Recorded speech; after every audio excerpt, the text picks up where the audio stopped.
Dear students, मैं doctor पूर्णिमा दीक्षित आपको inorganic में कोऑर्डिनेशन कंपाउंड्स पढ़ा रही हूँ।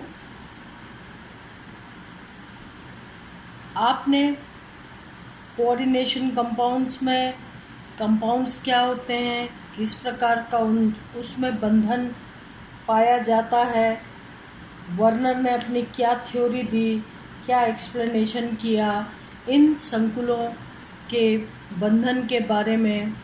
और इसके बाद हमने पढ़ा वर्नर्स थ्योरी, किस तरीके से वर्नर ने अपने सिद्धांतों की कोबाल्ट क्लोराइड और अमोनिया से बने संकुलों के द्वारा जो उन्होंने अपनी थ्योरी दी उसको समझाया।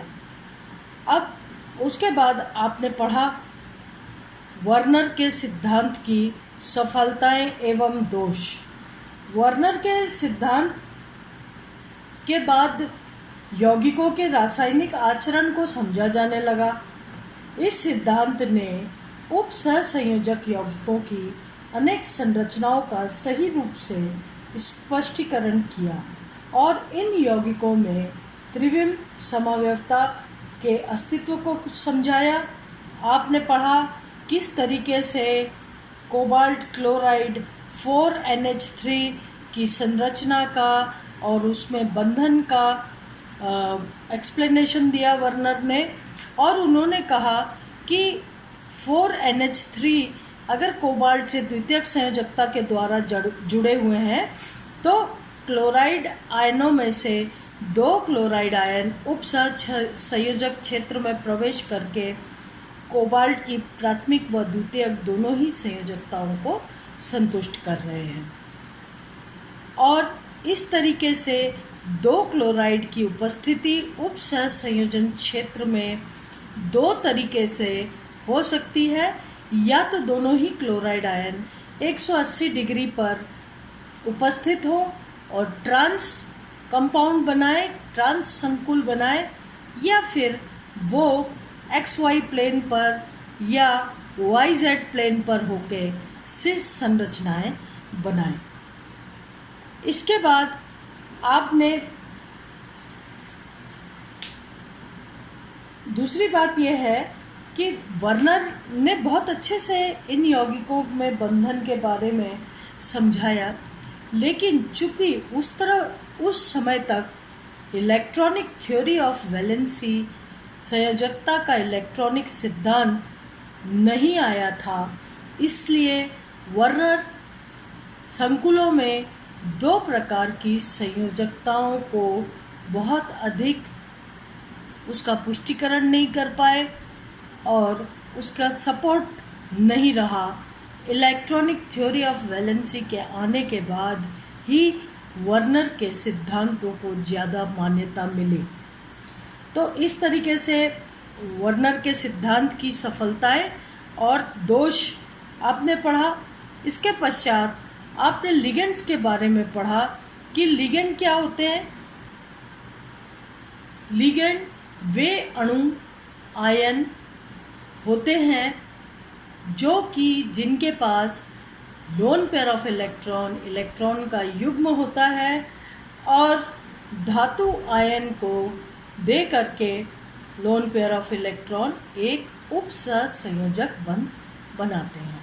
आप जानते हैं जब भी बंध बनने में हाइड्रोजन या किसी परमाणु का रिप्लेसमेंट होता है तो सहसंयोजक बंध बनते हैं, जबकि यदि लिगेंड द्वारा दोनों ही इलेक्ट्रॉन धातु आयन को दिए जाएं तो उप सहसंयोजक बंध बनते हैं।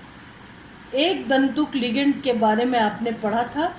एक दंतुक लिगेंड में एक डोनर एटम होता है, दाता परमाणु होता है, जिसके पास लोन पेयर ऑफ इलेक्ट्रॉन होता है और धातु आयन को दे करके L2M यानी लिगेंड से मेटल इलेक्ट्रॉनों का प्लेसमेंट हो रहा है और L2M बंध उप सहसंयोजक बंध बन रहे हैं। Ligand lone pair of electron दे रहा है धातु आयन को, इस प्रकार से उप सहसंयोजक बंध बन रहे हैं। इसके बाद आपने पढ़ा था कि एक दंतुक लिगेंड ऋणावेशित हो सकते हैं, उदासीन हो सकते हैं, धनावेशित हो सकते हैं। जैसे फ्लोराइड, क्लोराइड, ब्रोमाइड, ये सारे के सारे एक दंतुक लिगेंड हैं जो एक लोन पेयर ऑफ इलेक्ट्रॉन धातु आयन को दे करके एक उपसहसंयोजक बंध बनाते हैं। उदासीन अणु को देखा जाए तो उदासीन अणु में H2O जो ऑक्सीजन की तरफ से लोन पेयर ऑफ इलेक्ट्रॉन देता है, इसी तरीके से ROH, R2CO, नाइट्रोसिल NO, ये कार्बोनिल हो गया, ये नाइट्रोसिल हो गया, NH3 एमीन, RNH2 मिथाइल अमीन, इसी तरीके से R2NH और R3N पिरिडीन, इन सभी में नाइट्रोजन डोनर एटम है जो लोन पेयर ऑफ इलेक्ट्रॉन दे करके और एक एक उपसहसंयोजक बंध बनाते हैं। इसी तरीके से धनायन में देखा जाए तो nitrosylium ion, hydrogenium ion, aquanium ion, ammonium ion, phosphonium ion, ये सभी के सभी उदासीन लिगेंड्स होते हैं जो कि एक दंतुक होते हैं। उसके पश्चात आपने पढ़ा था द्विदंतुक लिगेंड। द्विदंतुक लिगेंड ऐसे लिगेंड जिनमें दो दाता परमाणु होते हैं और धातु आयन से एक ही वक्त में दोनों दाता परमाणु उपसहसंयोजक बंध बनाते हैं। जैसे उदाहरण के तौर पर आपने इथिलीन डायमीन को पढ़ा था। इथिलीन डायमीन में दोनों ही नाइट्रोजन डोनर एटम्स धातु आयन को एक एक लोन पेयर ऑफ इलेक्ट्रॉन दे करके और इस तरीके से पूरा इथिलीन डायमीन से धातु आयन दो तरफ से जुड़ जाते हैं, दोनों नाइट्रोजन से, और इस तरीके से ये लिगेंड बाइडेंटेट लिगेंड द्विदंतुक लिगेंड कहलाता है। इसी प्रकार से आपने पढ़ा था एसिटाइल एसीटोनेटो, ये एसिटाइल समूह है और एसीटोनेटो है ना, ये एसिटाइल एसीटोनेटो में OH समूह होता है जिसको कि हम कहते हैं अम्लीय क्रियात्मक समूह, जिसमें से हाइड्रोजन आयन के विस्थापन के पश्चात ऑक्सीजन धातु आयन से जुड़ जाता है। ये भी बाइडेंटेट लिगेंड है। अब इसके पश्चात हम पढ़ेंगे आज एम्बाइडेंटेट लिगेंड या दोहरे दंतुक लिगेंड्स। दोहरे दंतुक लिगेंड्स क्या होते हैं? ऐसे लिगेंड्स जिनमें एक से अधिक दाता परमाणु होता है, लेकिन उन दोनों में से एक बार में एक ही दाता परमाणु धातु आयन को लोन पेयर ऑफ इलेक्ट्रॉन दे करके एक उपसहसंयोजक बंध बनाता है। जैसे थायोसाइनेट में आप देख रहे हैं सल्फर पर भी लोन पेयर ऑफ इलेक्ट्रॉन है जो कि धातु आयन को देता है, या फिर नाइट्रोजन पर लोन पेयर ऑफ इलेक्ट्रॉन है और ये धातु आयन से नाइट्रोजन की तरफ से जुड़ता है और लोन पेयर ऑफ इलेक्ट्रॉन दे करके एक उपसहसंयोजक बंध बनाता है। तो इस तरीके से थायोसाइनेट में सल्फर की तरफ से जुड़ा होता है, जबकि आइसोथायोसाइनेट में ये नाइट्रोजन की तरफ से जुड़ा होता है। इसी प्रकार से अगर NO2 के केस में देखा जाए तो नाइट्रोजन और ऑक्सीजन दोनों दाता परमाणु हैं और इनके पास लोन पेयर ऑफ इलेक्ट्रॉन है। धातु आयन से या तो ये नाइट्रोजन की तरफ से जुड़ता है या फिर ऑक्सीजन की तरफ से जुड़ता है और इस तरीके से उपसहसंयोजक बंध बनाता है। इसी तरीके से आप जानते हैं साइनाइड में कार्बन की तरफ से और नाइट्रोजन की तरफ से दोनों ही तरफ से ये लिगेंड जुड़ सकते हैं, इसलिए हम कह रहे हैं दोहरे दंतुक लिगेंड। दो तरफ से ये जुड़ सकते हैं लेकिन एक बार में ये एक ही परमाणु द्वारा धातु आयन से जुड़े होते हैं। NC ये सभी दोहरे दंतुक लिगेंड्स हैं जिनमें दो दाता परमाणु उपस्थित है परंतु एक वक्त में इनमें से एक ही दाता परमाणु धातु आयन को लोन पेयर ऑफ इलेक्ट्रॉन दे करके और कॉम्प्लेक्स संकुल बनाता है। अगला है कीलेटिंग लिगेंड। देखिए कीलेटिंग लिगेंड जो है ये बहुत इम्पॉर्टेंट है। अक्सर कीलेटिंग लिगेंड के ऊपर क्वेश्चंस पूछे जाते हैं। कीलेटिंग लिगेंड, कीलेटी कारक लिगेंड्स, जब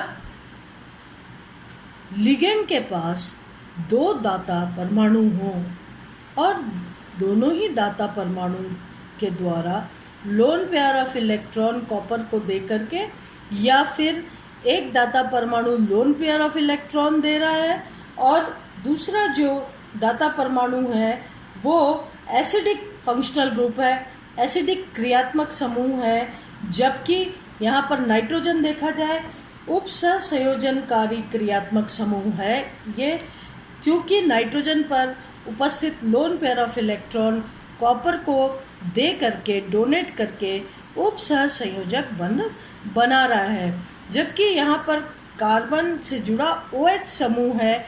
ये हाइड्रोजन का विस्थापन कॉपर पर उपस्थित या तो क्लोराइड समूह हो उसके साथ मिल करके बाहर निकल जाता है और ऑक्सीजन और कॉपर के मध्य एक सहसंयोजक बंध स्थापित हो जाता है। इस तरीके से हाइड्रोजन का रिप्लेसमेंट हो रहा है, इसलिए हम इस क्रियात्मक समूह को कह रहे हैं अम्लीय क्रियात्मक समूह, जबकि ये क्रियात्मक समूह NH2 जो है ये उपसंयोजनकारी क्रियात्मक समूह है।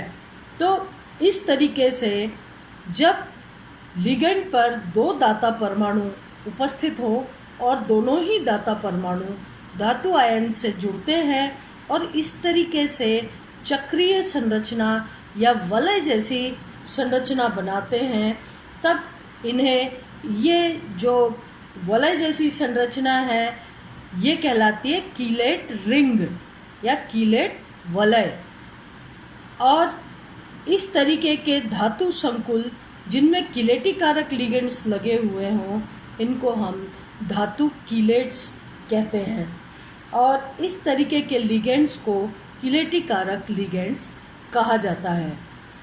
क्या मतलब हुआ कि लिगेंड जिसमें दो दाता परमाणु हों और एक समय में धातु आयन से जुड़ करके इस प्रकार की कीलेट वलय बना लेते हैं, ये लिगेंड कीलेटी कारक लिगेंड्स कहलाते हैं। ये जो वलय बनती है ये कीलेट वलय या कीलेट रिंग्स कहलाती है, और इस तरीके के जो संकुल है ये मेटल कीलेट्स, धातु कीलेट्स कहलाते हैं। आपने कार्बनिक रसायन में भी पढ़ा है कि 5 membered ring and 6 membered ring जो होती हैं ये अधिक स्थायी होती हैं, और इसी प्रकार से कीलेट वलय में धातु आयन सहित 5 या 6 सदस्य हो तो वलय कम विकृति के कारण अधिक स्थायी होती है, यानी कम स्ट्रेन के कारण अधिक स्टेबल होती है। 6 सदस्यीय वलय की तुलना में 5 सदस्यीय वलय अधिक स्थायी होती है, जबकि कार्बनिक रसायन में 4 अंगीय या 4 मेंबर्ड कार्बन वलयों के विपरीत कई 4 अंगीय स्थायी कीलेट संकुल ज्ञात हैं। ऑर्गेनिक केमिस्ट्री में जब आप पढ़ते हैं तो वहाँ पर 4 मेंबर्ड रिंग अस्थायी होती है, जबकि उपसंयोजक यौगिकों में 4 मेंबर्ड रिंग्स भी पाई जाती हैं। अब ये तो हुए आपने पढ़ा कीलेटी कारक लिगेंड्स के बारे में। इसके अलावा अगर ये तो हो गया द्विदंतुक लिगेंड्स, लेकिन त्रिदंतुक लिगेंड और बहुदंतुक लिगेंड्स भी पाए जाते हैं। जैसे आप लोगों ने बीएससी द्वितीय वर्ष में प्रैक्टिकल में मैग्नीशियम सल्फेट का टाइट्रेशन किया है EDTA के साथ, और उसमें जो अंत में संकुल बनता है वो ये संकुल है मैग्नीशियम EDTA कॉम्प्लेक्स, जहाँ पर कलर चेंज होता है और आप इसे अंतिम बिंदु मानते हैं, उस जगह पर जो धातु कॉम्प्लेक्स या कीलेट बनता है वो होता है मैग्नीशियम EDTA। इस तरीके से अगर कॉपर ग्लाइसिनेट 1, 2, 3, 4 तरफ से धातु आयन से जुड़ करके और EDTA, ये EDT है और ये कॉपर इथिलीन डायमीन डायएसिटिक एसिड। क्या अंतर है आप देखिए, यहाँ पर नाइट्रोजन से जुड़े हुए 1 और 2 CH2COO, इधर नाइट्रोजन से जुड़ा हुआ CH2COO, यानी 2 एसीटेट समूह नाइट्रोजन से जुड़े हुए हैं। और आप देखिए नाइट्रोजन के मध्य ये इथिलीन है, तो इथिलीन डायमीन और डायएसिटिक एसिड, एक तो ये एसिटिक एसिड है, ये एक एसिटिक एसिड है, इसलिए ये EDDA है, इथिलीन डायमीन डायएसिटिक एसिड का कॉपर के साथ संकुल। 2 नाइट्रोजन एटम्स जो हैं ये लोन पेयर ऑफ इलेक्ट्रॉन दे रहे हैं, उप सहसंयोजक बंध बना रहे हैं, जबकि यहाँ पर एसिटिक एसिड में COOH का हाइड्रोजन हटके और कॉपर के साथ सहसंयोजक बंध बना रहे हैं, तो 2 उप सहसंयोजक बंध और 2 सहसंयोजक बंध बन रहे हैं। इसी तरीके से EDTA, देखिए EDDA में एक एसिटिक एसीटेट समूह इधर है और एक इधर है, जबकि ethylene diamine tetra acetic acid में 1, 2, 3, 4 एसीटेट समूह लगे हुए हैं।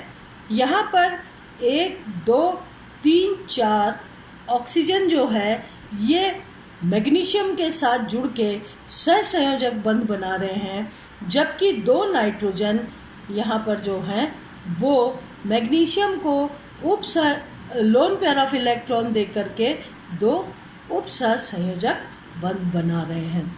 इस तरीके से आपने देखा आज एम्बाइडेंटेड लिगेंड्स वो होते हैं जिनमें 2 दाता परमाणु होते हैं। एम्बाइडेंटेड लिगेंड्स में दोहरे दंतुक लिगेंड्स, इनमें 2 दाता परमाणु होते हैं, लेकिन एक समय में इनमें से एक दाता परमाणु ही धातु आयन के साथ उप सहसंयोजक बंध बनाता है। जबकि आपने पढ़ा चिलेटिंग लिगेंड्स या कीलेटिंग लिगेंड्स जो है उनमें 2 दाता परमाणु होते हैं और धातु आयन से जुड़ के इस प्रकार से वलय जैसी संरचना बनाते हैं। ये वलय जैसी संरचना अगर 5 मेंबर्ड या सदस्यीय हो, 6 सदस्यीय हो, या उप सहसंयोजक यौगिकों में 4 सदस्यीय चक्रीय संरचना, 4 सदस्यीय भी स्थायी यौगिक बनाते हैं। तो इस तरीके से बाइडेंटेड लिगेंड या पॉलीडेंटेड देखा आपने, यहाँ पर 4 एसीटेट समूह और 2 नाइट्रोजन धातु आयन से जुड़ करके इस तरीके से संकुल बना रहे हैं। ये संकुल, इसमें 4 ऑक्सीजन आयन और 2 नाइट्रोजन, ये दोनों नाइट्रोजन परमाणु है, और 1, 2, 3, 4 ऑक्सीजन परमाणु। इस तरीके से मैग्नीशियम 6 कोऑर्डिनेट कॉम्प्लेक्स 6 समन्वय संख्या का संकुल बना रहा है और इसकी संरचना अष्टफलकीय है, आपको दिख रही है। तो ये पॉलीडेंटेड कहलाएंगे, बहुदंतुक लिगेंड्स। इस तरीके से मैग्नीशियम EDTA कॉम्प्लेक्स बनते हैं। अब अगले लेक्चर में हम इन उप सहसंयोजक यौगिकों के नामकरण के बारे में पढ़ेंगे, किस तरीके से पहले उनके रंगों के ऊपर नाम दिए गए, लेकिन बाद में IUPAC ने एक सही तरीका दिया जिससे उप सहसंयोजक यौगिकों का नामकरण किया जाता है। कल के लेक्चर में हम उप सहसंयोजक यौगिकों के नामकरण के बारे में पढ़ेंगे। धन्यवाद।